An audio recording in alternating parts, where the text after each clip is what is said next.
معزز و مکرم حاضرین کرام اور اسٹیج پر جلوہ افروز ہم سب کے معزز و مکرم مہمان مولانا سفیان صاحب مدد اللہ العالی اور ہمارے جامعہ کے صدر جبار بھائی اور رضوان، آج کا یہ دن ہم لوگوں کے لیے ایک تاریخی دن ہے، جس میں ہم اپنے جامعہ کے 65 سالہ تعلیمی اجلاس میں موجود ہیں۔ ظاہر سی بات ہے، جو بھی شخص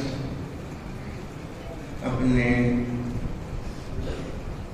بچپن کے زندگی کے ابتدائی محسنین کے احسانات کو کبھی بھلا نہیں سکتا ہے۔ اللہ رب العزت نے ارشاد فرمایا،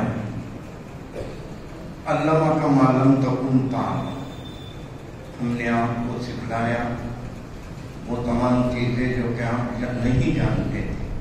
وَكَانَ فَضْلُ اللَّهِ عَلَيْكَ عَظِيمٌ، اور آپ پر اللہ کا فضل بڑا عظیم۔ اسی طریقے سے رسول اللہ صلی اللہ علیہ وسلم نے ارشاد فرمایا، أَدَّبَنِي رَبِّي فَأَحْسَنَ تَأْدِيبِي، میرے رب نے مجھے ادب سکھلایا اور بہترین ادب سکھلایا۔ علم و ادب، یہ دو چیزیں انسان کو ترقی دیتی ہیں۔ انسان کے محسنین میں دو قسم کے محسن ہوتے ہیں، ایک اس کے وجود کا سبب بنتے ہیں اور ایک اس کے عروج کا سبب بنتے ہیں۔ وجود کا سبب بننے والے محسنین میں والدین اور عروج کا سبب بننے والے محسنین میں اساتذہ ہیں۔ سمجھے نہیں؟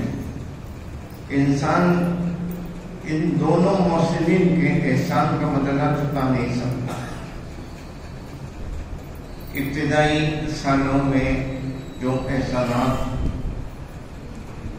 والدین کے ہوتے ہیں ظاہری اعتبار سے وہ بھی بے مثال ہوتے ہیں، ان کا کوئی بدلہ نہیں دے سکتا ہے۔ اسی طریقے سے تعلیمی اعتبار سے ابتدائی ایام میں جن اساتذہ نے بچوں کی تعلیم اور تربیت کا خیال رکھا، ان کے احسانات بھی آدمی زندگی میں کبھی فراموش نہیں کر سکتا۔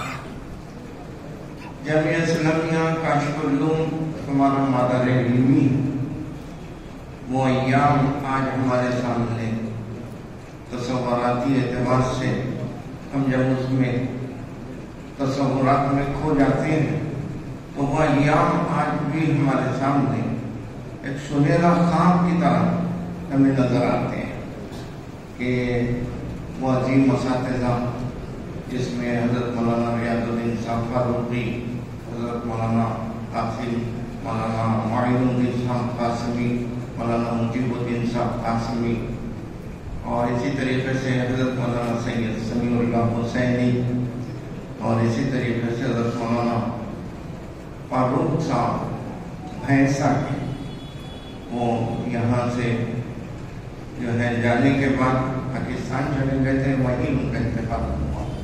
یہ وہ سب اساتذہ ہیں کہ جنہوں نے ہماری اپنی تربیت کی، اور اللہ ان کو بہترین جزا عطا فرمائے کہ آج اسی کی تربیت کے نتیجے میں ہم اس قابل ہوئے کہ یہاں پر کھڑے ہوئے ہیں۔ دوستوں، کیا ہی اچھا ہوتا کہ چند سال پہلے یہ اجلاس منعقد ہوتا تو ہم اسٹیج پر اپنے اساتذہ میں سے کسی استاذ کو، خاص طور پر حضرت مولانا مجیب الدین صاحب رحمۃ اللہ علیہ کو دیکھتے۔ آج بڑے افسوس کے ساتھ اس بات کا اظہار کرنا پڑ رہا کہ ہمارے اساتذہ میں سے کوئی بھی یہاں موجود نہیں، اور شہر میں بھی صرف حضرت مولانا سید سمیع اللہ صاحب حسینی مدد اللہ العالی وہ موجود ہے، اور وہ بھی عزیز ہے۔ اس وجہ سے جو ہے آج اسٹیج خالی ہے. اب حاضرین میں بھی میں دیکھ رہا ہوں کہ 2 قسم کے لوگ ہیں, 3 قسم کے لوگ. ایک تو یہ کہ بھائی کچھ تو لوگ ایسے ہیں جو سامنے بیٹھے ہوئے ہمارے خلیل صاحب, مولانا موسیٰ صاحب اور سالار صاحب اور یہ عبدالرحیم میاں تو ہمارے شاگرد ہیں, یہ ہمارے ساتھی, اور اکثر باقی لوگ تو ہمارے شاگرد ہیں. اور تیسرا طبقہ ایسا کہ جو ہمارے شاگرد نہیں ہیں, کاشف العلوم کے ابنا میں سے, سمجھے نہیں سمجھے, اور اساتذہ میں سے تو کوئی بھی نہیں ہے. تو خیر اللہ کو جو منظور تھا ہوا. دیکھیے ایک بات ذہن میں رکھیے, جس وقت ہم لوگ دارالعلوم کاشف العلوم میں آئے تھے تو مجھے اچھے سے یاد ہے کہ ایک مرتبہ مغرب کے بعد کوئی بمبئی سے مہمان آئے تو بچوں میں سے سب سے چھوٹے بچے کو سعید بھائی نے پیش کرے, تو وہ سب سے چھوٹا بچہ میں تھا کہ ہمارے یہاں پڑھنے والے بچوں میں سے یہ بچہ ہے. آنکھیں ملتے ہوئے پڑھتے بیٹھے تھے تو سعید بھائی نے پیش کیا تھا. 1962 میں ہم لوگ کاشف العلوم میں شریک ہوئے اور اسی وقت مولانا نسیم الدین صاحب بھی آئے. صغیر میں ہمارا داخلہ ہوا. صغیر کی اصطلاح اس زمانے میں مکتب کے لیے استعمال ہوتی, تو مکتب میں ہمارا داخلہ ہوا. 62 سے 68 تک کے ہم کاشف العلوم میں رہے. 62 میں ہم نے صغیر پڑھی اور اس کے بعد 5 سال میں جو ہے اور 5-6 سال میں پنجم عربی تک کے ہم نے یہاں پڑھا.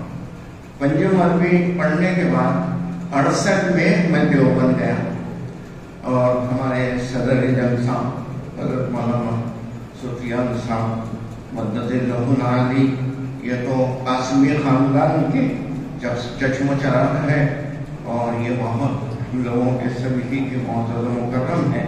68 میں جس وقت ہم دارالعلوم دیوبند پہنچے تو دیوبند میں جامع مسجد کی امامت حضرت مولانا قاری محمد طیب صاحب رحمۃ اللہ علیہ فرماتے ہیں. تو جو ہے جمعہ کے لیے جب حضرت مولانا جو ہے قاری طیب صاحب تشریف لے جاتے تو حضرت مولانا سفیان صاحب ان کے ساتھ جمعہ کی نماز پڑھنے کے لیے انگلی پکڑ کے جاتے ہیں. حضرت مولانا کو شاید یاد نہیں ہوگا, اس زمانے میں ہم لوگ پنجم عربی میں تھے. دارالعلوم دیوبند میں جب میرا داخلہ ہوا تو دیوبند کے اساتذہ بھی کہتے تھے کہ بھائی آپ لوگ کیا پیدا ہوتے سے پڑھنا شروع کرتے کیا, اتنی چھوٹی سی عمر میں تم یہاں پہنچ گئے, سمجھے. پھر دارالعلوم دیوبند میں 68 سے جو ہے 75 تک کے 8 سال رہا. وہیں میں نے پنجم عربی سے لے کے 72 میں جو ہے قراءت حاصل کی دارالعلوم دیوبند سے. 73 میں میں نے دینیات پڑھی. اس زمانے میں دینیات کا یہ جو شعبہ تھا جو معقولات کے لیے استعمال ہوتا, اس میں رجبہ النظائر اور بدایت المجتہد وغیرہ پڑھائی جاتی تھی. اس کے بعد جو ہے میں نے جو ہے 74 میں تکمیل ادب کیا اور 75 میں افتاء میں کیا. ہمارے پاس دارالعلوم دیوبند میں یہ طریقہ ہے کہ افتاء کے بعد پھر دارالعلوم میں داخلہ نہیں ہوتا ہے. پھر میں 75 میں آ گیا اور 75 سے لے کر 76 سے لے کر 86 تک 10 سال میں نے کاشف العلوم میں پڑھا. تو وہ 10 سال کے جو پڑھنے والے جو ہے شاگردوں میں سے یہ ہمارے سامنے نظر آ رہے ہیں, سمجھے نہیں سمجھے.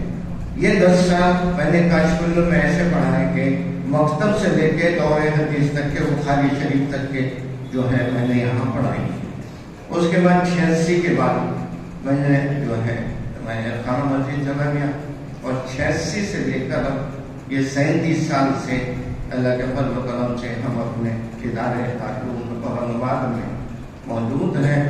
ایک بار ورثہ تذکرہ کہ جس کا تذکرہ مولانا نسیم صاحب نے بھی کیا کہ سب سے پہلے دارالفتہ کا اختتام ہمارے پاس مولانا رفیق احمد صاحب علامہ رفیق احمد صاحب کے صدارت میں یا مسجد میں ہوا اور اسی دن سے آج میں نے یہ جو ہے دارالفتہ کی خدمت للہ کی اللہ انجام دی، اور آج بھی اللہ کے فضل و کرم سے جو ہے ہمارے پاس دارالفتہ قائم ہے، ہزاروں فتح اس کے جمع ہیں۔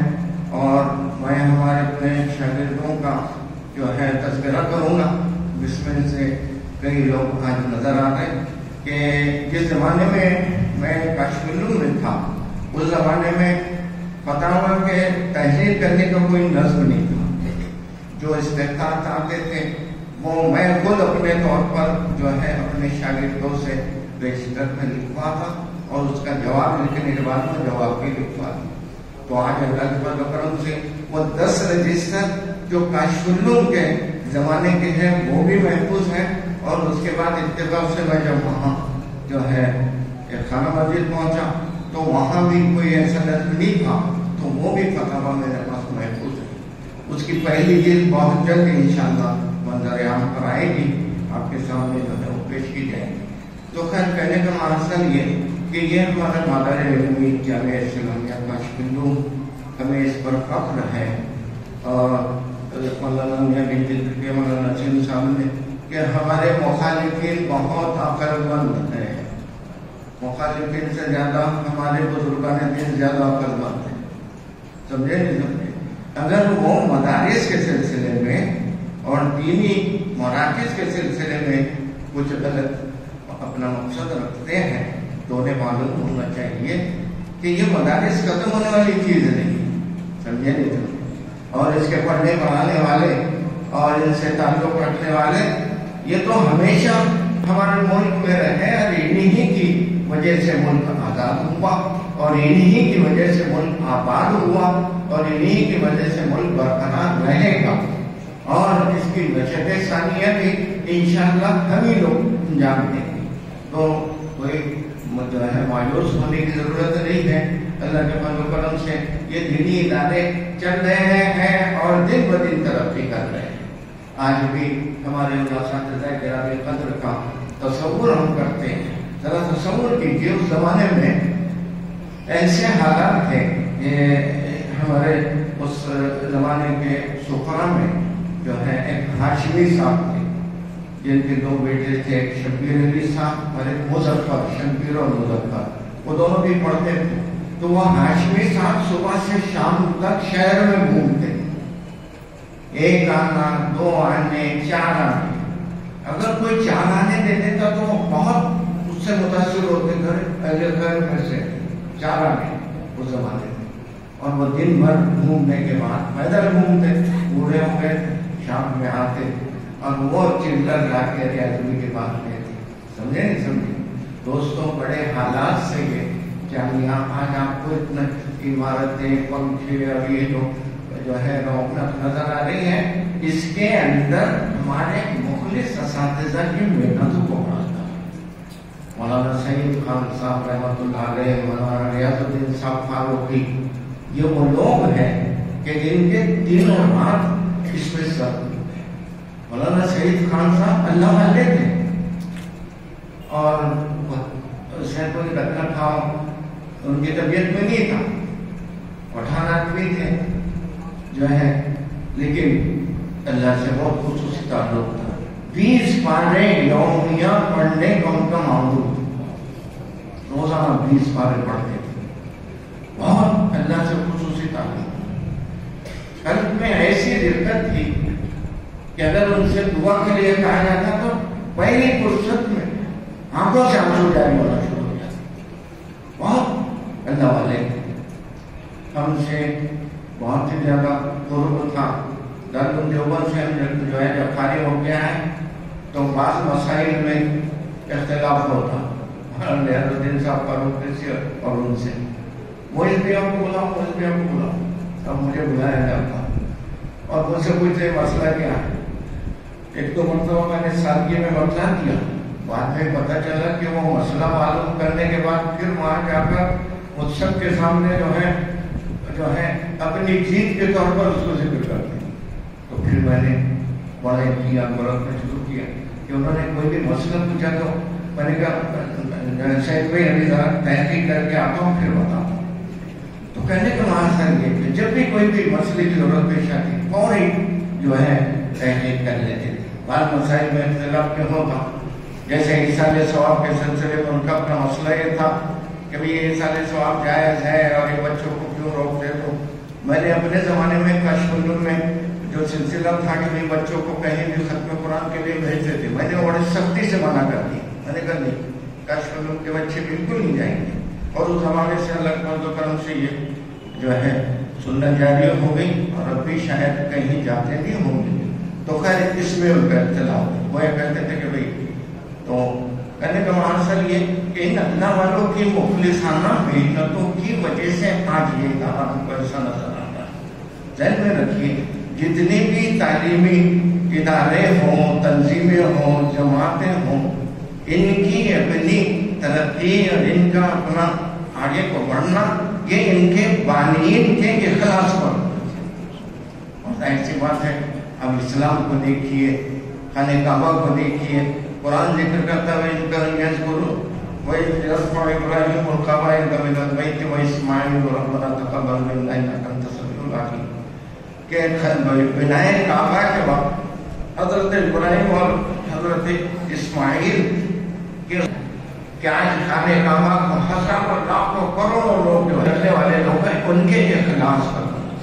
اور یہی چیز اسلام کی ہے کہ رسول اللہ صلی اللہ علیہ وسلم اور صحابہ کا اخلاص آج یہ اسلام کے ترقی جتنی ہوتی چلی جا رہی اور تعلیمات اسلام کو عام کرنے کی جو بھی شکلیں، مدارس، مکاتب اور دعوت و تبلیغ اور جو بھی شکلیں ہیں، یہ سب اللہ کے رسول اور صحابہ کے اخلاص کی بنیاد. تو جتنے ادارے بھی چلتے ہیں، ترقی کرتے ہیں، آئے دن ان میں جو ہے ترقی ہوتے رہتی ہے ان کے بانیین کے اخلاص پر کہ اللہ رب العزت ان کے اخلاص کو قبول فرماتا اور اس کی وجہ سے آئے دن جو ہے ترقی ہوتے چلی جاتی ہے. یہ بڑا جو ہے فرق و مسبت کا مقام ہے اور یہ مقام اور یہ موقع تاریخی موقع ہے. اللہ رب العزت ہمارے طالبین کو، جامعہ کے ابناء کو آگے بڑھ کے اور کام کرنے کی توفیق عطا فرمائے اور جامعہ کے موجودہ جو ذمہ داران ہیں اللہ ان کو بھی اخلاص کے ساتھ لگے رہنے کی توفیق عطا فرمائے. اب کل جو ہے 10 سال بندی ہوگی. ایسی بات ہے کہ بھئی جامعہ میں جو لوگ پڑھے ہیں تو ان کے ذمے، ان کے سر پہ بھی کچھ رکھنا چاہیے. تو ہمارے ذمہ دار حضرات نے یہ سوچا ہے کہ بھئی سر پہ بوجھ رکھنے سے پہلے ان کے سر پہ پگڑی باندھو. سمجھے نہیں سمجھے؟ اور یہ جو پگڑی ہے یہ بہت بڑا بوجھ ہے. اس کا مطلب یہ ہوتا ہے کہ ہم نے آپ کو وہ جامعہ کی تمام ذمہ داریاں تمہارے سر سونپ دی، اب تمہیں آگے بڑھ کے کام کرنا. سمجھے نہیں سمجھے؟ بغیر دائیں بائیں دیکھے. سمجھے؟ تو یہ پگڑی اس وجہ سے باندھی جاتی ہے کہ آدمی یکسو ہو کر ہمارے اس مقصد اور مطلب کو لے کر نکل جائے اور جو ہے عوام میں کام کرے. تو خیر یہ چند منتشر کلمات ہیں، کہنے کے لیے تو بہت سی چیزیں ہیں کہ آج بھی ہم اپنے ان اساتذہ کا تصور کرتے ہیں. یقین جانیے ان اساتذہ میں ایسا اخلاص تھا اور ایسا جذبہ تھا کرنے کا کہ ہم اپنے زمانے کے جتنے اساتذہ ہیں ان کے دروس کو اور ان کی مصروفیات کو اور ان کی زندات کی تبدو کو اگر ہم دیکھتے ہیں تو ہم ان کے مقابلے میں اتنی محنت نہیں کر پاتے. سمجھے نہیں سمجھے؟ حضرت مولانا سمیع اللہ صاحب حسینی سے ہم نے نور المیزہ پڑھی. نور المیزہ ایسی پڑھاتے تھے وہ کہ واقعی نور المیزہ ویسی آج لوگ نہیں پڑھاتے. سمجھے نہیں سمجھے؟ تو کہنے کا مقصد یہ کہ یہ جو ابتدائی جو چیز رہتی ہے مدارس کی وہ اس کی بنیاد ہے اور اسی بنیاد پر وہ ادارہ چلتا ہے، ترقی کرتا ہے. تو یہ جو ترقیات بڑھتی چلی جاتی ہے یہ ہمارے جو ہے ادارے کے جو ہے وہ ترقیات اس بنا سے اس کا تعلق ہوتا ہے. اللہ رب العزت ہمیں اخلاص کے ساتھ لگے رہنے کی توفیق عطا فرمائے اور ہمارے اس ادارے کی حفاظت فرمائے. اس ادارے کو دن دوگنی رات چوگنی ترقی عطا فرمائے. وآخر دعوانا